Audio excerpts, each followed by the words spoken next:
Shalom teman-teman semua, selamat pagi. Yang bisa menyalakan kamera saya undang untuk teman menyalakan kamera ya.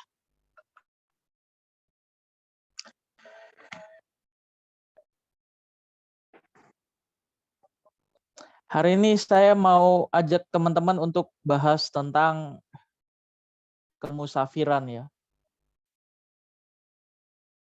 Ada dua tokoh yang menjadi rujukan pembahasan kita.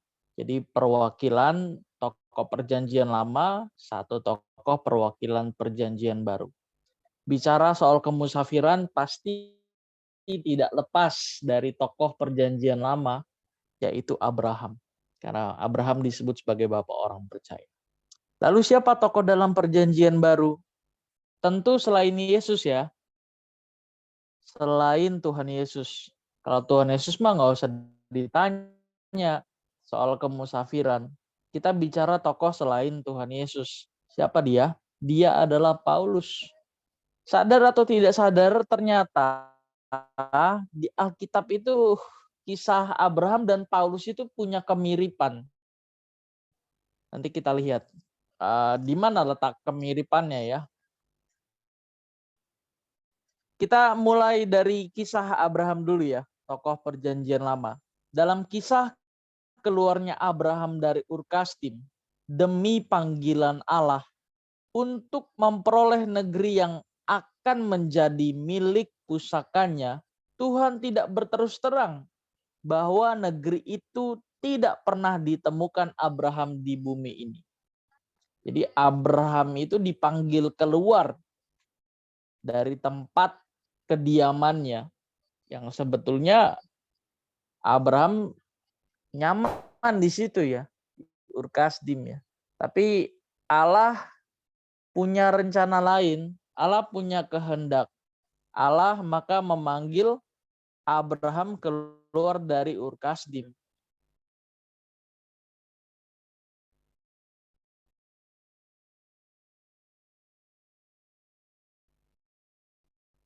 Tuhan sengaja sekali lagi menyembunyikan negeri yang dimaksud oleh Tuhan sendiri. Kan Abraham dipanggil keluar dari Ur Kasdim untuk menuju satu negeri yang dijanjikan oleh Allah sendiri. Tapi ternyata negeri itu tidak pernah ditemukan. Negeri itu tidak pernah ditemukan. Lokasinya tidak pernah ditemukan. Sesungguhnya negeri yang Tuhan akan tunjukkan itu bukan berada di bumi ini. Kita bisa lihat di Ibrani 11 ayat 13. Jadi Abraham hanya melihat dari jauh, entah dengan melalui penglihatan atau sebuah mimpi. Tetapi yang jelas Abraham belum pernah sampai ke negeri itu.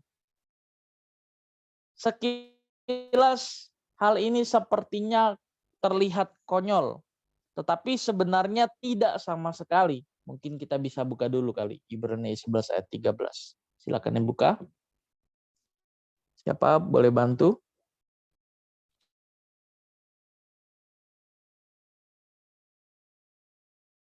Dalam iman mereka semua ini telah mati sebagai orang-orang yang tidak memperoleh apa yang dijanjikan itu, tetapi yang hanya dari jauh melihatnya dan melambai-lambai kepadanya, dan yang mengakui bahwa mereka adalah orang asing dan pendatang di bumi ini. Iya. Di situ Abraham hanya melihat dari jauh. Entah ini sebuah penglihatan atau sebuah mimpi. Tapi yang jelas ketika Abraham dipanggil keluar dari Ur Kasdim untuk menuju negeri yang Tuhan janjikan, negeri itu tidak pernah diketahui lokasinya. Nah, apa maksud Tuhan? Apakah Tuhan ngeprank Abraham ya? Kok Tuhan iseng banget? Nanti kita lihat juga prank Abraham.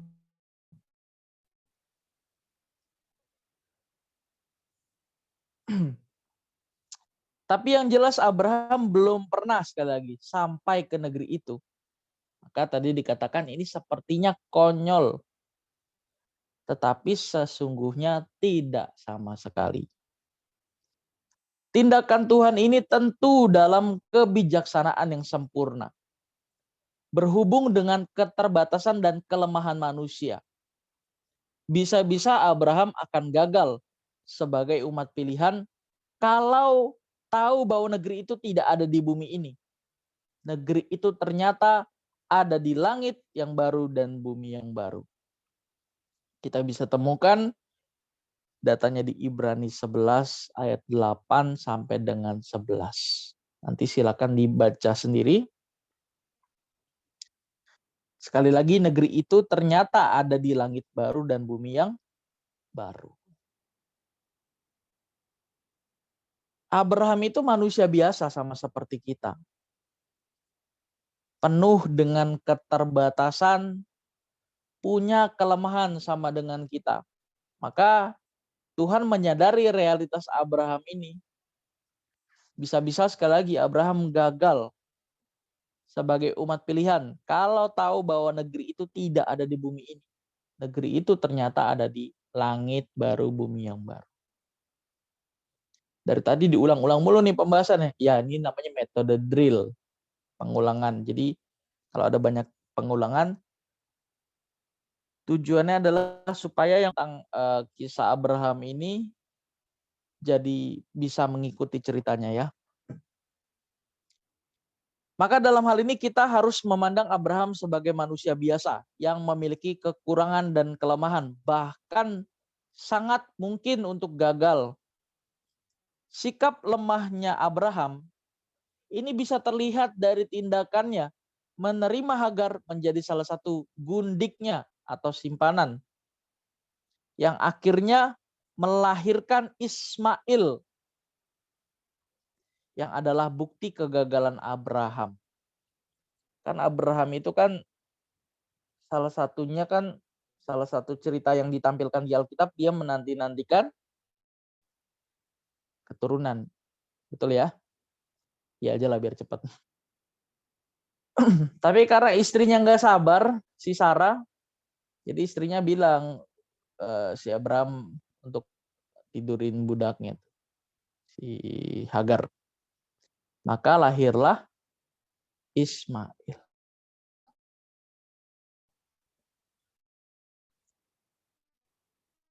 Nah, setelah Abraham punya anak, yaitu Ismail, ternyata Tuhan tidak mengingkari janjinya. Tuhan memberi keturunan Abraham. Siapa? Ishak. Dari rahim istri sahnya Sarah. Abraham sebenarnya bisa aja milih untuk nggak nidurin budak atau gundiknya ya. Tapi karena keterbatasannya sekali lagi. Ini salah satu lemahnya. Kita dari sini kita menemukan ini lemahnya Abraham. Hal ini membawa kesulitan bagi keluarganya dan bencana bagi keturunannya.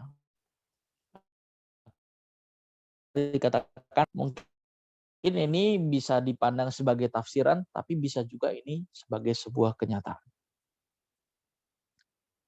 Jadi cikal bakal orang Israel tuh si Ishak itu. Kalau Ismail jadi cikal bakal agama, ya teman-teman bisa tebak sendiri ya. Saya nggak mau mention. Ternyata proses yang dialami Abraham sebagai bangsa pengembara atau nomaden tuntas sempurna ketika Abraham makin menyadari kemusafiran hidup di bumi ini. Jadi sejak keluar dari Ur Kasdim, Abraham itu berpindah-pindah. Disebutnya sebagai nomaden atau bangsa pengembara yang tidak punya tempat yang pasti untuk dihuni atau ditinggali atau ditempati. Jadi dari sini kita mulai melihat dengan jelas apa maksud Tuhan menyuruh Abraham keluar dari Ur Kasdim. Kita bisa melihat, pelan-pelan kita bisa melihat apa maksud Tuhan di balik perintah yang diberikannya kepada Abraham. Kalau hanya mendidik Abraham menjadi orang taat, Abraham tentu tidak perlu meninggalkan Ur Kasdim. Kalau hanya menjadi orang taat. Taat hukum ya, taat peraturan. Meskipun pada zaman itu belum ada hukum, belum ada peraturan. Kalau hanya taat, Abraham tidak perlu meninggalkan Ur Kasdim. Tapi supaya Abraham memiliki jiwa musafir, jiwa pengembara. Musafir itu orang yang nggak punya tempat tinggal, yang berpindah-pindah tempat, tapi tujuannya adalah untuk mencari sesuatu. Jadi nggak punya tempat tinggal yang pasti, dia berkelana ke sana ke sini, punya sesuatu yang ingin dicari atau dituju. Nah, dalam hal ini Abraham mencari negeri yang Tuhan janjikan. Tapi ternyata negeri itu ada di LB3. Luar biasa ya Tuhan ya. Jadi jiwa musafir, jiwa pengembara yang Tuhan mau bentuk untuk dimiliki oleh Abraham.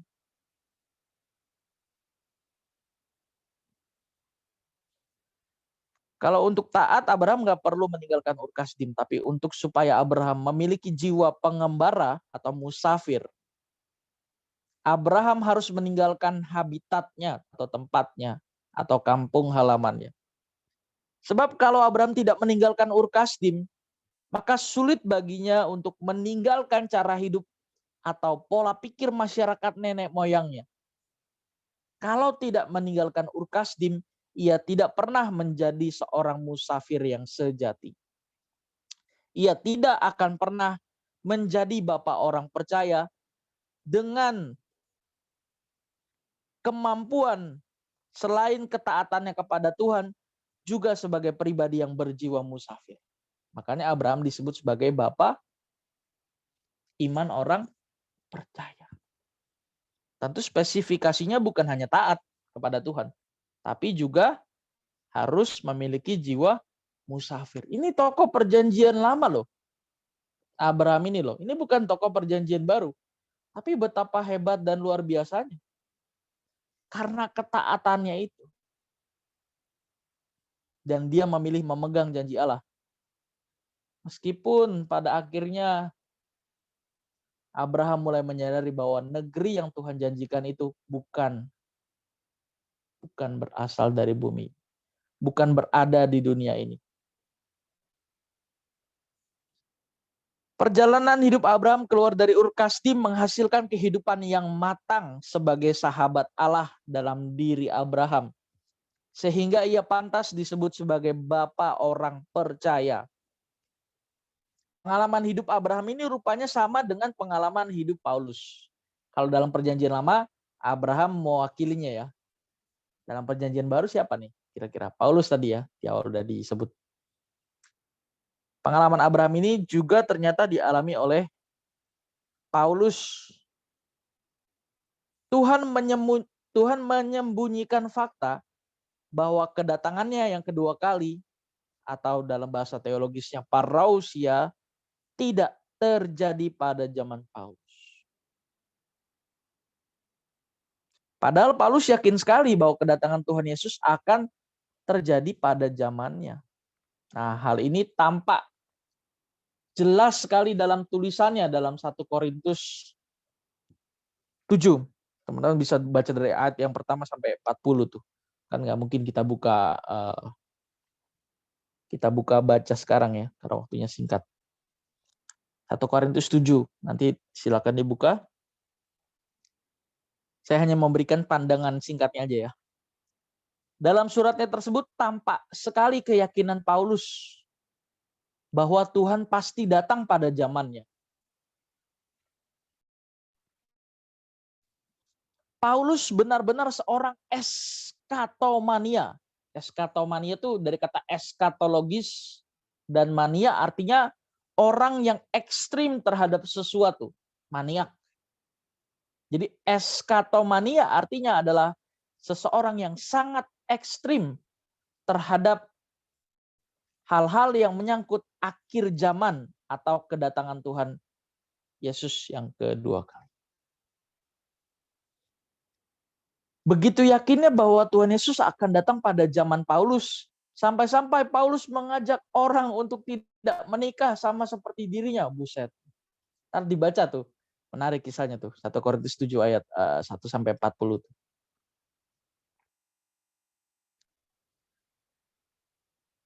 Besar kemungkinan kalau Paulus mengetahui bahwa kedatangan Tuhan Yesus bukan terjadi pada zamannya, belum tentu ia dapat menjadi semilitan itu seperti yang kita dapat lihat dari tulisan-tulisan dan sejarah hidup. Dengan kerinduan Paulus yang sangat kuat menantikan kedatangan Tuhan, ia dapat membangun jiwa musafir di dalam dirinya. Ia dapat menghayati apa artinya bukan berasal dari dunia ini.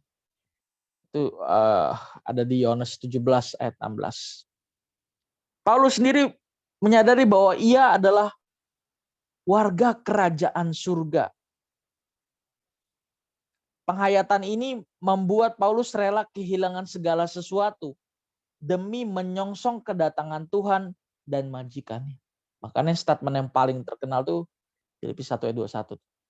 Karena bagiku hidup adalah Kristus dan mati adalah keuntungan.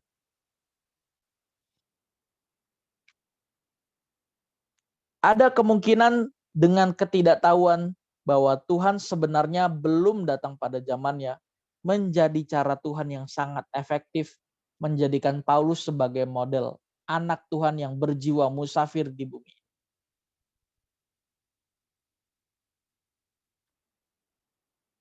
Proses kemusafiran atau sebagai musafir inilah yang Tuhan juga kehendaki agar kita miliki sebagai orang percaya. Sama seperti Abraham, sama seperti Paulus,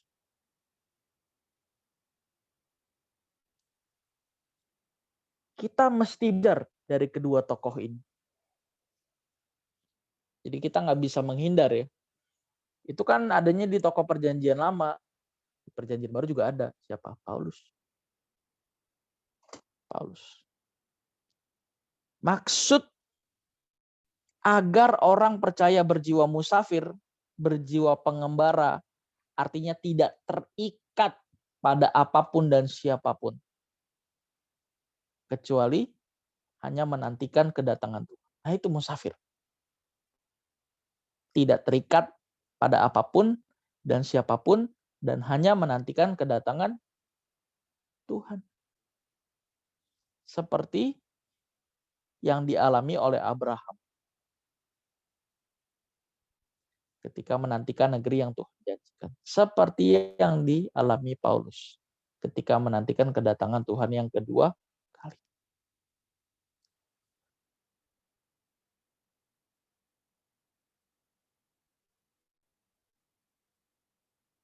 Selain itu, agar orang percaya tidak terjebak dalam percintaan dunia.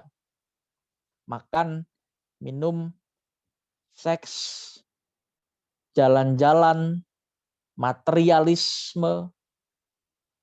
Materialisme itu kesenangan atas dasar punya ini, punya itu. Kita buka Yakobus 4 ayat yang keempat.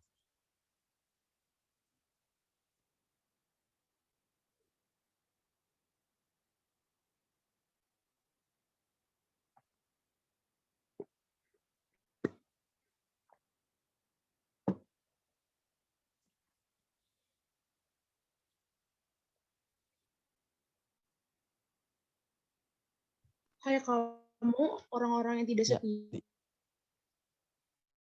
tidakkah kamu tahu bahwa persahabatan dengan dunia adalah permusuhan dengan Allah? Jadi barang siapa hendak menjadi sahabat dunia ini, dia menjadikan dirinya musuh Allah. Iya.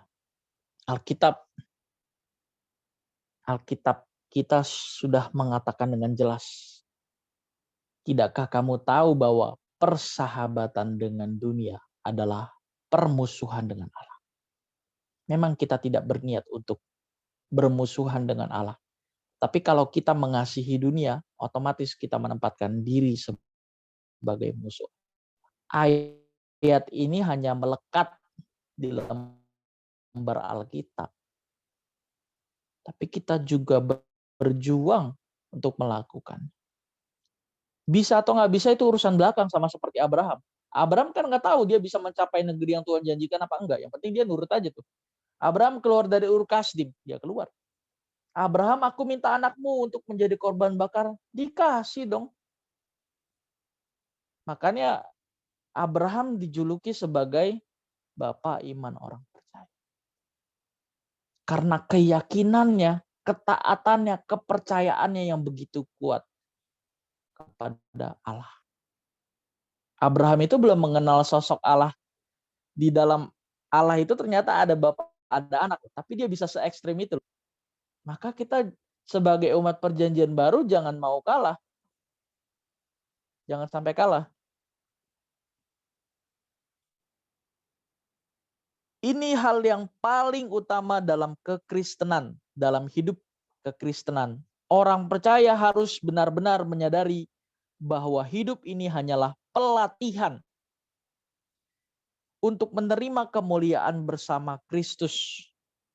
Hidup kita yang singkat ini 70-80 tahun adalah school of life, sekolah kehidupan, learning center, tempat pelatihan. Bumi bukanlah tempat parkir atau pelabuhan kehidupan. Bumi bukanlah taman indah kerinduan kita. Tentu ini kalimat ini harus dipahami sejak manusia jatuh ke dalam dosa. Bumi ini bukan lagi menjadi surganya. Nanti pembahasan tentang surga nanti kita bahas di breakout ya. Kebetulan saya yang dapat tema ini. Jadi nanti silakan teman-teman yang belum daftar. Ini sekalian promosi nggak apa-apa ya. Jangan lupa daftar.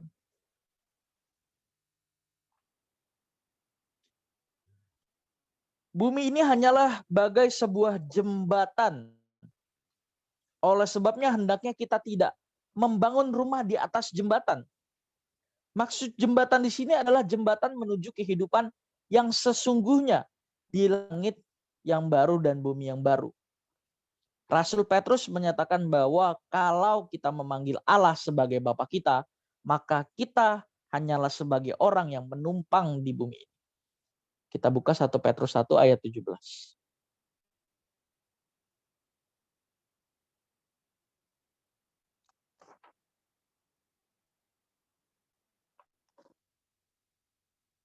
Satu Petrus 1 ayat 17. Dan jika Silakan kamu dibaca. menyebutnya Bapa, yaitu Dia yang tanpa memandang muka menghakimi semua orang yang menurut perbuatannya, maka hendaklah kamu hidup dalam ketakutan selama kamu menumpang di dunia ini. Ya. Kalau kita menyebut Allah sebagai Bapa, maka selama kita hidup haruslah kita menyadari bahwa kehidupan di bumi ini hanyalah sementara. Kita hanyalah penumpang. Sekali lagi pernyataan ini maupun ayat ini harus dimengerti dalam kerangka berpikir bahwa manusia telah jatuh ke dalam dosa. Di mana bumi yang kita tinggali sekarang tidak lagi menjadi surga kita. Loh, maksudnya? Loh, kok gitu? Iya, seandainya manusia nggak jatuh ke dalam dosa, bumi ini yang menjadi surganya. Kejadian 1 ayat 31 jelas. Maka segala sesuatu yang dijadikannya sungguh amat baik. Seandainya nggak jatuh ke dalam dosa, bumi ini yang menjadi surga kita.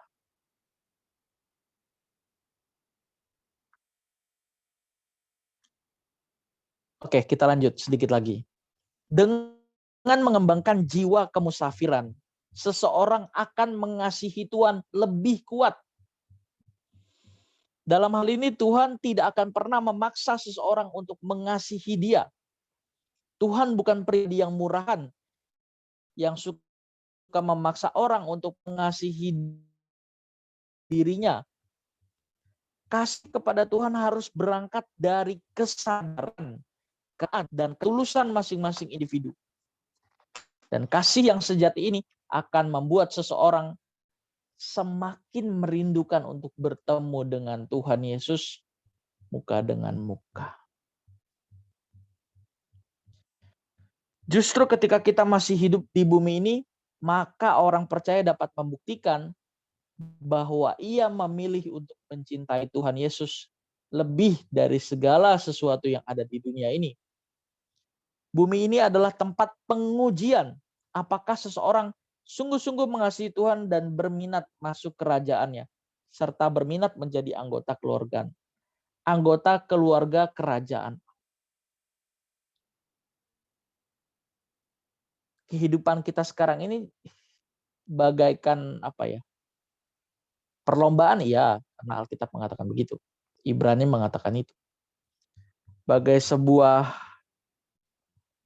tempat pelatihan, iya juga. Tapi sebagai sarana untuk seleksi, iya juga. Dan itulah salah satu alasan kenapa iblis belum dihukum. Untuk menjadi instrumen di tangan Allah. Untuk menguji apakah manusia ini layak untuk diteruskan hidupnya di langit baru dan bumi yang baru. Jadi sungguh dipermalukan iblis itu. Udah kalah, udah pasti akan dihukum. Tapi persoalannya kita belum menang. Dan dia belum dihukum. Maka ia masih sangat bisa dengan luasa bermanuver. Ingat itu. Iblis sudah kalah tapi belum dihukum. Dan dia masih bisa bermanuver. Dan kita yang belum menang. Sebagai musafir di bumi ini kita tidak perlu tahu kapan kita melihat negeri itu. Tetapi yang penting kita percaya pasti ada harinya di mana kita menyaksikan kerajaannya dinyatakan. Bagi kita yang penting adalah mengasihi Dia dengan ketulusan hati dan bertumbuh dalam kedewasaan rohani untuk menjadi serupa dengan Kristus. Supaya setiap saat ketika kita bertemu dengan Tuhan, kita tahan berdiri di hadapan anak manusia atau Tuhan Yesus. Dan kita berkeadaan berkenan serta sungguh-sungguh memuaskan hatinya.